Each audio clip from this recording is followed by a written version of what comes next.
What happens if the left wins in 2020?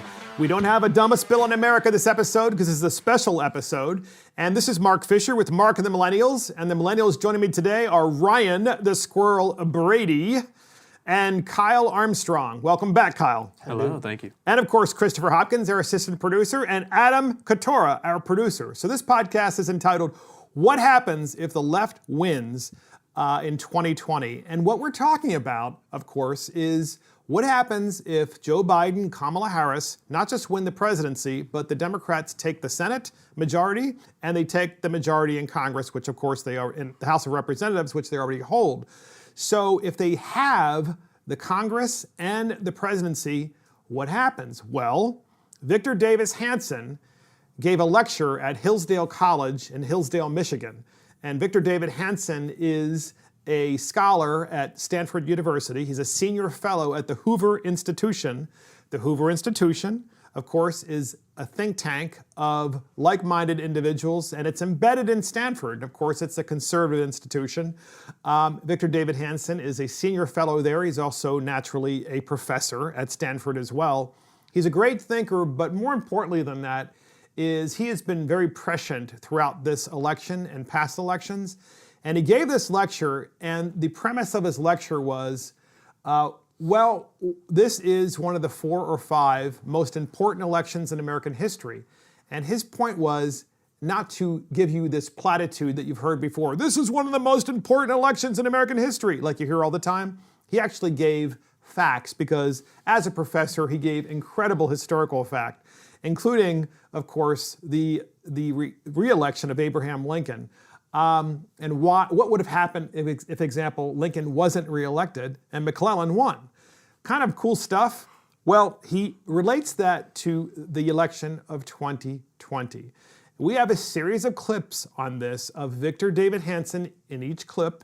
We're going to discuss them. And this, as I said, is a special Mark and the Millennials podcast to cover the worst case scenario of what happens if they take those branches of government, the legislative and the executive branch. So here's Victor Davis Hanson saying, what is the left today? Who are they? What are they?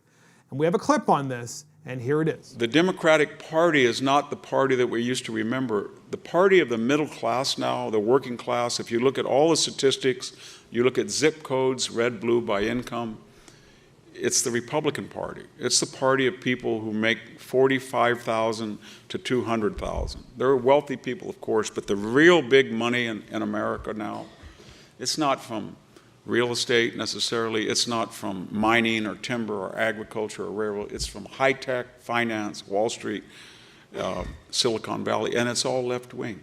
Go look at the Fortune 500 and look at the names on there and see what their political affiliations are, if you know them. It's predominantly left-wing. So the Democratic Party has a very strange alliance from the very wealthy and the very poor.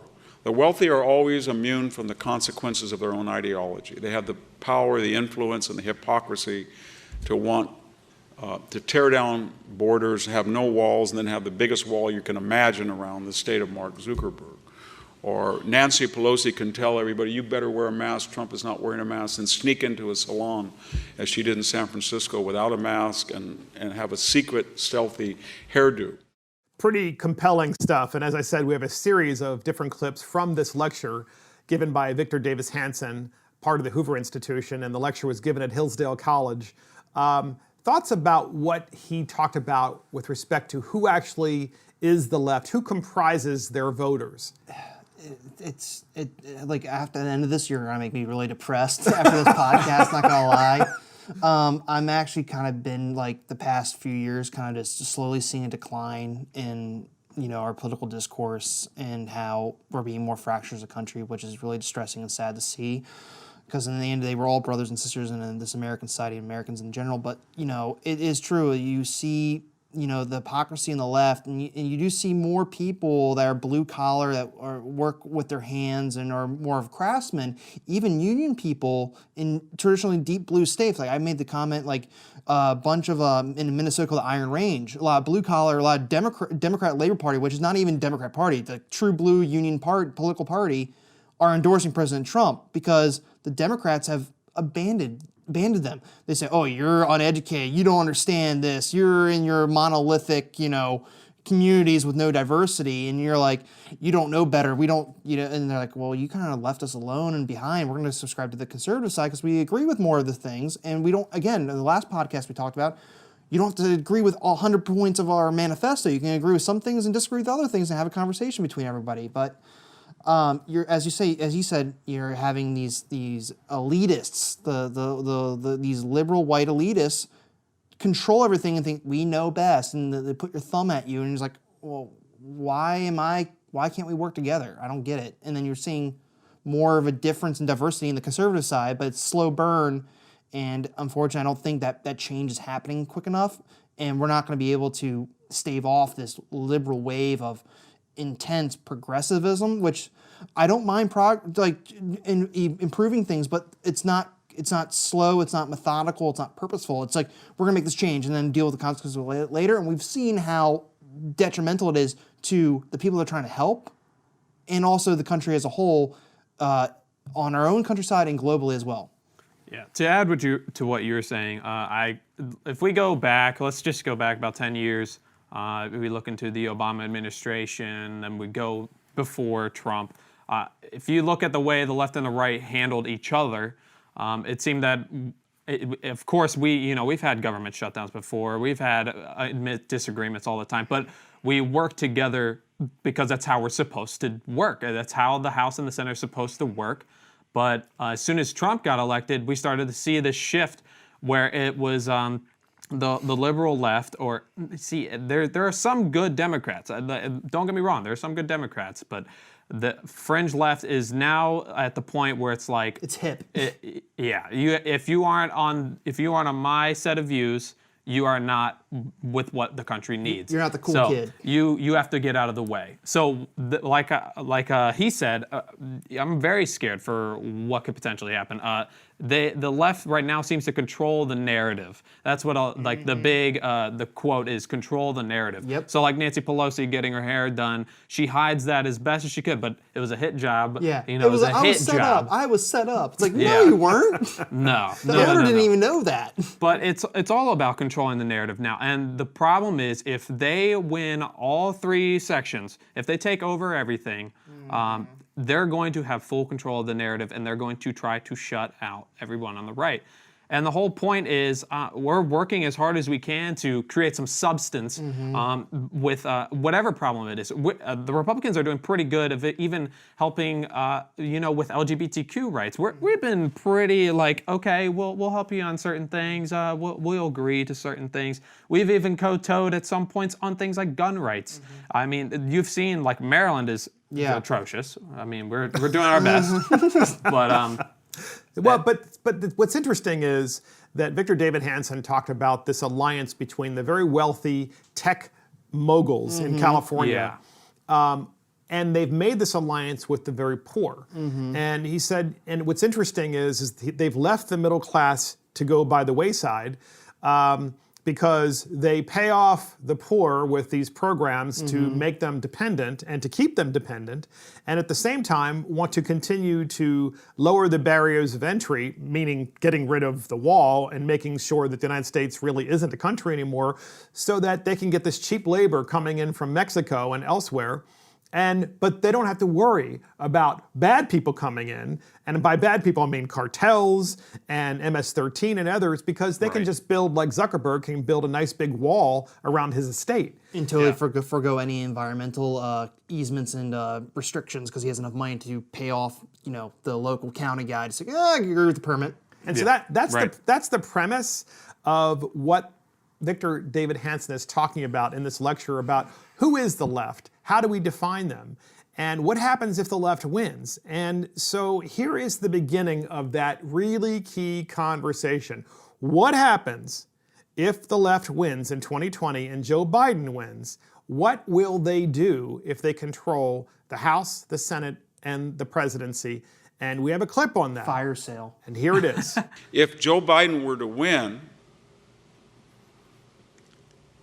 and if he were to win, I think he would take the U.S. Senate. I don't think he'd take it by a lot. I think he'd have 51 or 52 Democrats. The first thing they do would be eliminate the filibuster. If they held the House and the President, I think the first thing they do, and all 15 Democratic candidates said they wanted to pack the Supreme Court. Yep. It's not in the Constitution, the number. Bring it It's to been 11. 9 since 1867, but they could have 15. They said 15.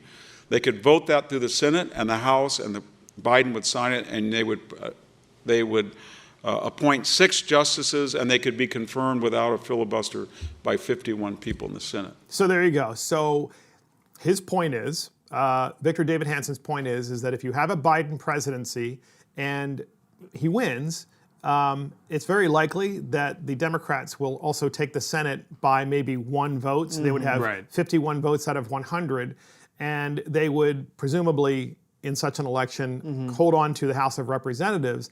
So understanding that, what would they do? And Victor Davis Hanson goes on to say, well, if you have the House and you have the Senate and you have the presidency, since the makeup and size of the Supreme Court is not specified in the Constitution of the United States, they could expand it to 15 because, after all, that's what they said they want to do. Yeah. And that would mean that the House of Representatives would introduce a bill, and they could pass the bill. The Senate could introduce the same bill. They could pass the bill in both the House and the Senate, and Biden would sign it. And the next thing you know, the Senate, since it's controlled by Democrats, would then pack 6 Democrat liberal justices that will control on the Supreme top of the Court 9. They would for control the multiple Supreme generations. That's exactly right. And by the way, that can only happen if the Senate Majority Leader, who's in charge, of course, because he's the majority leader, gets rid of the filibuster. Because with the filibuster, you need 60 votes to end the debate before you can go to a vote. And the way the Senate has always been run is that there is a conversation behind the scenes by the 100 senators to say, look, do we have at least 60 senators that agree that this principle and the principles in this particular bill, whatever that bill may be, is such that we can send it to the floor and have a debate about it and move it into law, or at least pass it so that then the House can take care of it and debate it themselves on the House side. And the reason that was the case because the Founding Fathers always saw the Senate as the cooling off body. The House was the hot body where the hotheads would get together and say, I'm going to pass this bill because, I represent this 800,000 person district and I'm going to pass it, and they get it through, and the Senate goes, look, let's slow down because we have other states to consider too, and the other states' rights to consider too. Right. So we want a lot more people to buy into this bill. That's the way it has been run, and it's run that way for a reason. But what Victor Davis Hanson's saying is the first thing that the Senate would do under a Chuck Schumer majority leader would be to say, you know what, we're going to get rid of that. Now all you need is 51 votes. Right. It'll be just a relay. They'll pass the baton. Because they couldn't get 60 votes, could they, to stack the Supreme Court? They couldn't get those 60 votes. So, and the reason they couldn't is because they don't have enough Democrats, and they're not going to have enough Democrats to pass such a thing. But they don't care about that. They don't care about the Constitution.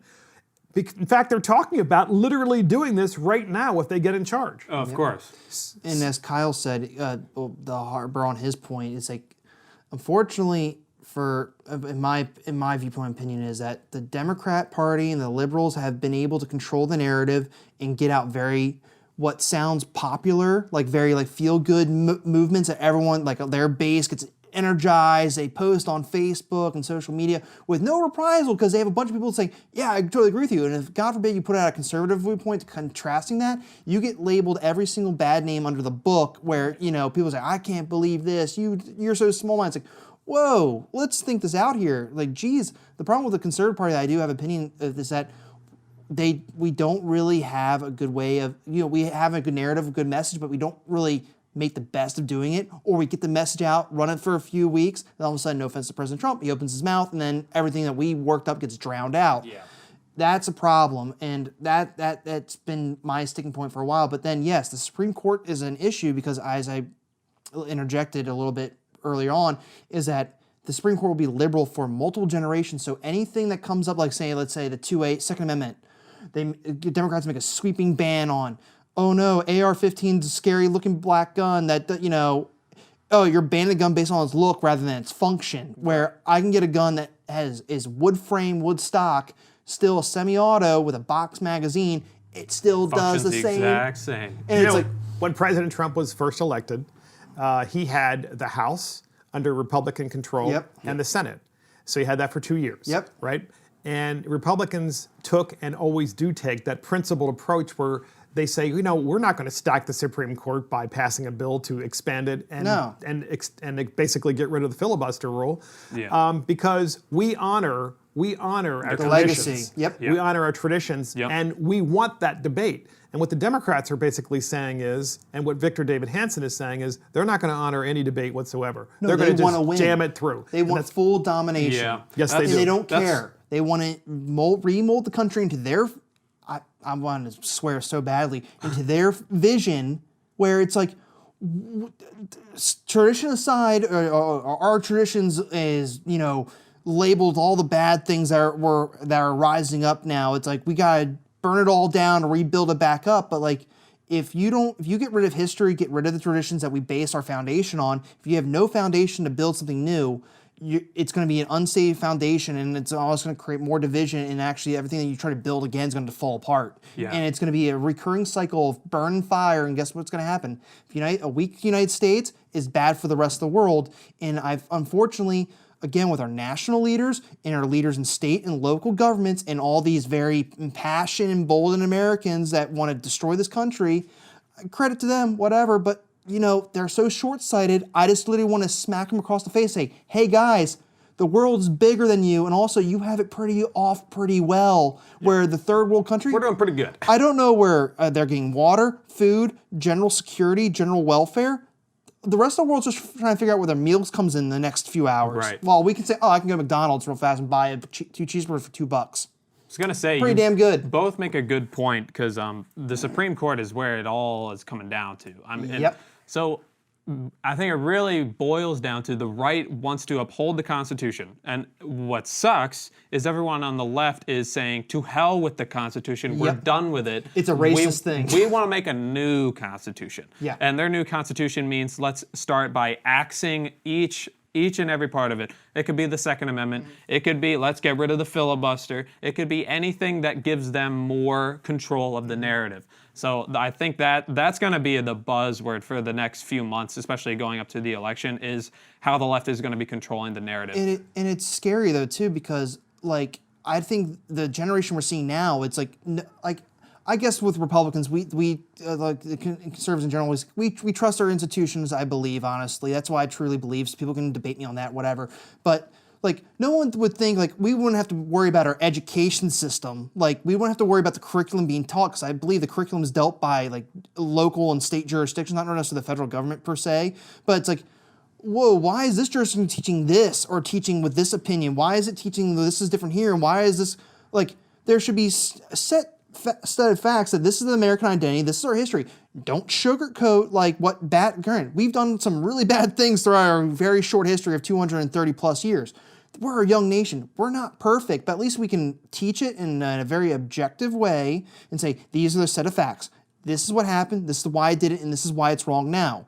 But unfortunately, it's like, nope, this is totally bad, hate it, destroy it, don't teach it, whatever, and don't actually say that America was a great country. We are a great country. We've done a lot of good, but we've also done some bad. And let's recognize it, but also move forward from it and not always shy away from it. So Victor Davis Hanson, he in his lecture is building upon, as you hear these different clips, he's building upon what he thinks the left is going to do if they get in control of both houses of Congress and the presidency of the United States. And he said, of course, first of all, he defined who they were, and second of all, and who their supporters are. Second of all, they're going to get rid of the filibuster. And third, they're going to stack the Supreme Court with 15 members.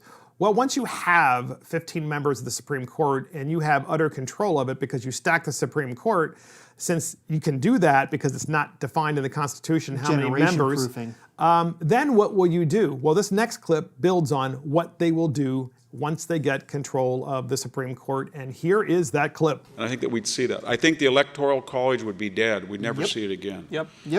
You don't have. Everybody says, "Well, it's in the Constitution. You have to amend it." Well, in a sane world, you do, but all you need is 270 votes of individual states who say, and we've already got 230 of electoral votes in these states, these blue states, that said, whoever wins the national vote, our state pledges that our electors shall not vote on the state tally, but they'll reflect the national vote. And when you get to 270, you only need about half the states, and then the Electoral College is dead. And some of you are going to say, well, that's a compact between states. That's unconstitutional. Well, not if the Supreme Court is altered. The Supreme Court determines what's constitutional and not unconstitutional. So there you have it. So his point is if you have a compact of states, which, by the way, there are some states who have passed this law in their state legislatures to say, look, whatever the national popular vote is, even if our state, the majority of people voted for basically candidate A, but at the national level, they voted for candidate B. Our state will go for whatever the national popular vote is, and therefore we will pledge our electors to the popular vote getter. Of course, the whole purpose of that compact of states is to get rid of the Electoral College, which of course you would still need. You can't get rid of the Electoral College. It's specified in the United States Constitution. But you would need what? You would need a constitutional amendment. Yep. Right. Well, Victor Davis Hanson's point is, well, if you Supreme stack the Supreme Court, you've passed this law, right? Whether it be the state legislatures or at the federal level, and then someone, of course, naturally is going to sue and say this is unconstitutional. It goes to the Supreme Court because you stack the Supreme Court. They rule against you because they say, well, the compact of states is constitutional. And we've been seeing for maybe within the past 10 years, all these circuit courts in all these blue states being politicized. And now the Supreme Court's being politicized because they're bringing up these very touchy one-off issues where if they lean one way, it's going to drastically change this way. And then all of a sudden you see a liberal state AG come in and say, oh no, we're putting an injunction in the circuit court where 2 out of 3 judges vote, yeah, we're going to put an injunction on whatever, I mean, if I'm using the word right, but or a stay or whatever on because we don't agree with it.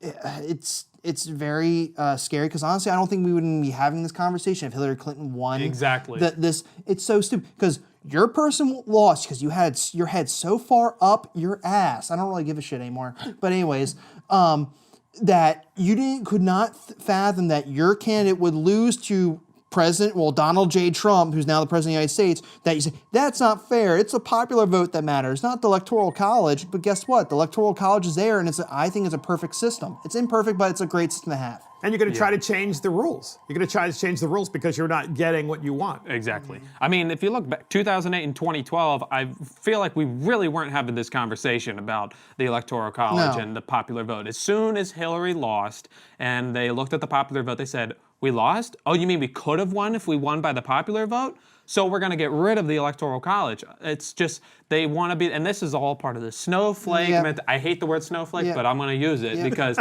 these losers want to win, and the only way they're going to win is by changing the Constitution. And what's our most popular states? You got California, New York, Florida. I'm going to throw Ohio, Texas. Yeah. Those are 5 states right there. Illinois. Illinois, and like what other ones? Probably New Jersey and Pennsylvania. Massachusetts. Yeah. They're all mainly blue, and God forbid Texas flips blue because a bunch of Californians are leaving California, Right. moving to Texas, and a lot of Texans, I think, are now saying, hey, yeah, come over here, join our great state, but don't vote in all the policy you voted in California. But it wouldn't tank that matter. state. It wouldn't matter. No, it because wouldn't matter. If you got rid of the Electoral College, Yeah. because you controlled and stacked the Supreme Court, Yeah. really wouldn't matter. And so Victor Davis Hanson goes on and says, yeah, but if you get rid of the Electoral College, even though you don't go through a constitutional amendment because you control the Supreme Court, and that way you control levels and levers of power and you get what you want that way, well then by definition, if you get rid of the Electoral College and you just have a compact of states because of the popular vote aspect, then why would you need two United States senators? Right. Well, he talks about this. We have that. That's the next clip, and here it is. If you read what they say, they're attacking the very structure of having 2 U.S. senators. Why does Wyoming, one senator represents 225,000? Poor little Victor, my senator, I have to share Kamala Harris and Dianne Feinstein with each one is 20 million. That's not fair. I think that we should make senators distributed like House representatives. So California should have, 30? And maybe Wyoming 0 or 1.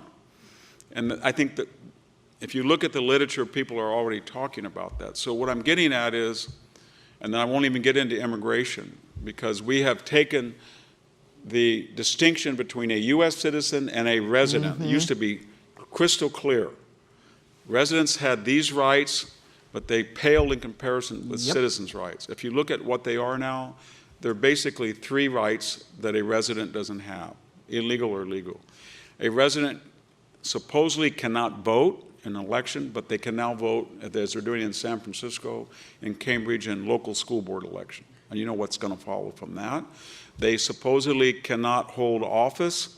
We've had people appointed to positions in California that are offices that are not here legally, they're residents, but illegal residents. And they cannot get a U.S. passport. But I'm not sure that we really care when a resident comes in and out of the country without a passport anymore. So there's a lot of discussion there by Victor Davis Hanson of, well, if you get rid of the Electoral College, then naturally, why would you have a United States Senate that is not apportioned to the population? Why would each state, including small states like Wyoming, get 2 senators and California only get 2 senators? Why wouldn't you just apportion them? Because you've now effectively gotten rid of the Electoral College without actually having to amend the Constitution. And then he goes on to talk about open borders. And let's face it, if you control the House, the Senate, the presidency, and the Supreme Court, you could now say, you know what? That one thing, that one of 3 things that you don't have as an illegal alien here in the United States or as a legal resident who's not an American citizen, that one thing that you don't have, we're now going to give you. And that thing is the right to vote.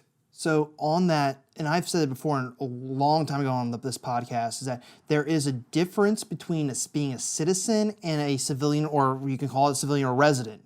A citizen has rights. When you're a civilian resident, you should not get the same rights as a citizen because, granted, citizen by birth or by naturalization through the proper methods. Granted, our immigration system, naturalized person, could use a little bit of an overhaul. No one's saying no about that. But unfortunately, I've had conversations with my Democrat liberal friends saying the immigration system's broken. It's like, oh wait, you're against immigration? I'm like, no, I'm just saying it needs to be fixed and needs to be overhauled. We need to control who can come in and come into the country.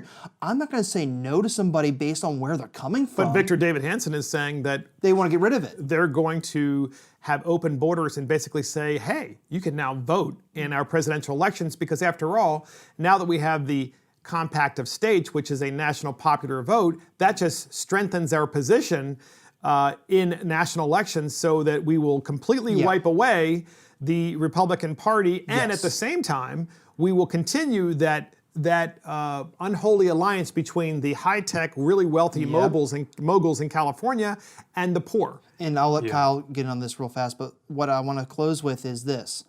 View the United States as a city, right?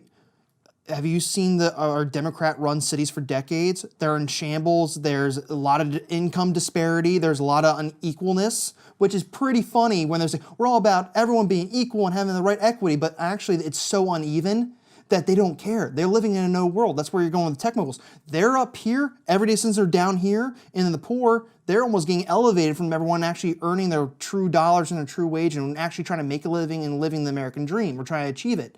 It's absolutely insane. So basically what you're going to do is once there's the judicial system, the legislature system, and the executive branch, all Democrat controlled, they're going to tank this country like the cities, unfortunately. That's maybe a bit of an extreme pull, but it's enough. Oh, I don't think it is. I know, but I'm just trying to balance out. But basically, it's going to be. I just don't know why people, fellow Americans that believe that this is the way they need to do it because they're letting their passions and their emotions control everything. Look at who's hijacked the Democrat Party. Oh yeah, the progressives. Okay. This is the new cool thing. I'm going to go with this way. This is what's going to happen. I think really clearly.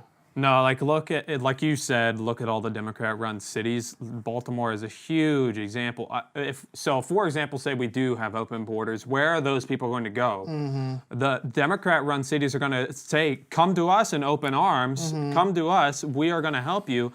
And the income disparity is only going to get worse. It's just going to keep going. It's going to keep going. The liberal elites, the Silicon Valley elites are going to keep going up, and then everyone's going to be stuck at the bottom. And that's also why people talk about how out in the Midwest, all the blue collar workers were the ones left out, and that's why Trump won.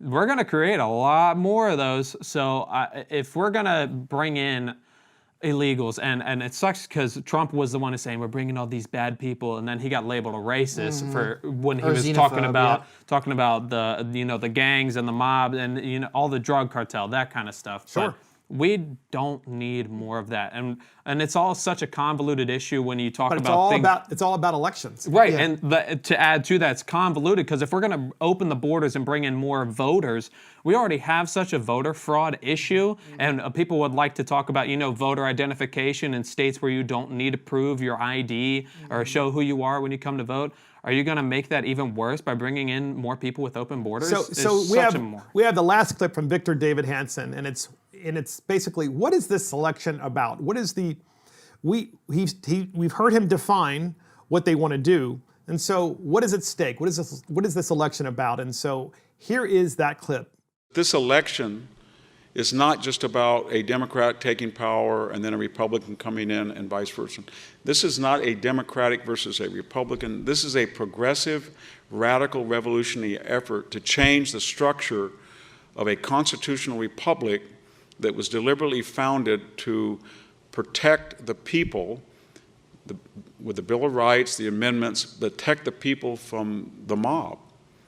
It wasn't an Athenian-style democracy. That's what the founders did. They want that. They do not want the American Revolution. They do not like Jefferson or Washington or Madison. They want their statue. They like the French Revolution. And I'll end with that. So yeah, there you go. So he ended it with that, and that's basically Victor Davis Hanson and his lecture at Hillsdale College talking about what the election's really about. It's about folks who want to fundamentally change the United States of America by circumventing its Constitution and literally changing everything for their own benefit so that they never really have to worry about elections again. Right. Which is completely antithetical to the United States Constitution, to our republic, and to our history. Yeah, so let's just re-elect another king and a queen, I mean, let's just go back to the reason why we left England in the first place. We left Great Britain and we founded America because we wanted we found a constitutional country that's got these the Bill of Rights and the Constitution that has been laid out specifically so that we have a republic, that the government is there to help us, but it's not there to control us. So we don't need kings and queens again, but that seems like where that's like a base level, a joke that the leftists want to push forward. They want someone to run the show. So here's my question to you guys. What happens to flyover country now? What happens to the whole center of the country if this happens? Well, if they get their way, per Victor Davis Hanson, then what happens to the vast majority, the heartland of America? I'm scared for the value of blue collar work and what they're going to do to people who work in blue collar. So, like you said, the tech companies, the big elites, they're going to obviously gain more power. That makes perfect sense. Mark Zuckerberg is going to get more millions of dollars. Jeff Bezos is going to make more money. Flyover country isn't going to have a say because if you get rid of the Electoral College, the coastal elites why on earth would you ever visit Wisconsin again? Yeah, let's drive out all the hardworking Americans that are basically the foundation on the economy of this country, and let's let the global elites make the decisions for the people that are making this country run. What happens to the Second Amendment? That goes away real fast. Yeah, I like that. It's a good one. And what's interesting is that, once again, if you stack the Supreme Court with 15 members, the Constitution can say what it says, and the Second Amendment can say what it says, but the fact of the matter is that, you know what? If you have the Supreme Court that's going to interpret the Constitution, they can effectively gut it. So the coastal elites will control everything. They want to control everything. They think everyone in the rest of the middle of the country or the hard workers are all, illiterate, uneducated people. And, they don't think they really should have a say. They don't know better. And I'm just actually kind of distressed that we have a growing sentiment in this country right now that it should be destroyed. That should be destroyed. We should adopt socialism, communism. That's not being just, for extreme purposes of saying it just to feel dramatic, but it's true. It's like you have conversations with people saying all have a list of grievances. Some are valid, some need to be addressed, but it seems that there's every single little thing. Everyone is being. This world is not a black and white world. There can't be utopia because it doesn't. You can't make it exist, no matter how hard you try. Because a lot of times that tries, a lot of people do end up being killed or end up being silenced through legal means or through just it's. So final thoughts about what happens if the left wins in the Victor Davis Hanson lecture at Hillsdale College. Final thoughts from both of you. I'm not looking forward to it. I am. No, I'm definitely nervous. If I go back 4 years and look at the beginning of the election, I would not have thought this political disparity that we have would be as bad as it is now. And it's funny because 4 years ago, I thought the political disparity was bad. And then 4 years go by, it's 2020, and everything that has gone on with the pandemic and creating such, and the riots, the protests, the political disparity is so far that the narrative control is going to destroy this country. And the last thing to build off that is like, no offense to President Trump, love him or hate him.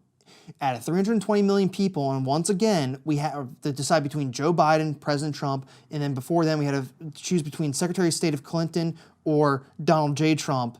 Out of 320 million people, these are the best candidates we've had for the past 8 years. If we had a Republican candidate that was actually, no offense to people that like Trump, he has some things to be credited for and some things I'm like, dude, you just gotta be quiet.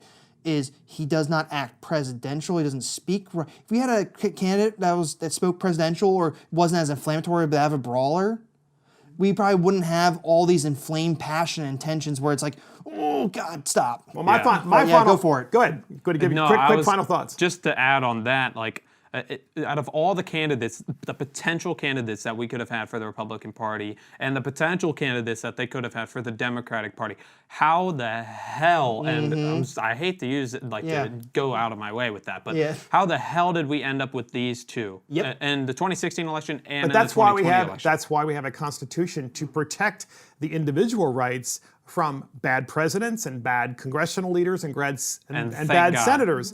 But what they want to do is the progressive left is to get rid of all of it. Right. In which case, we are no longer protected from the bad. Right. The president's interesting. The president may be there, but there's a reason we have the House. So look, and the my Senate. final thoughts are really brief. My final thoughts are in my entire life, my entire adult life, when you pray, you tend to pray for other people who are sick, or you pray for other things. Maybe you pray selfishly about, your career, whatever the case may be.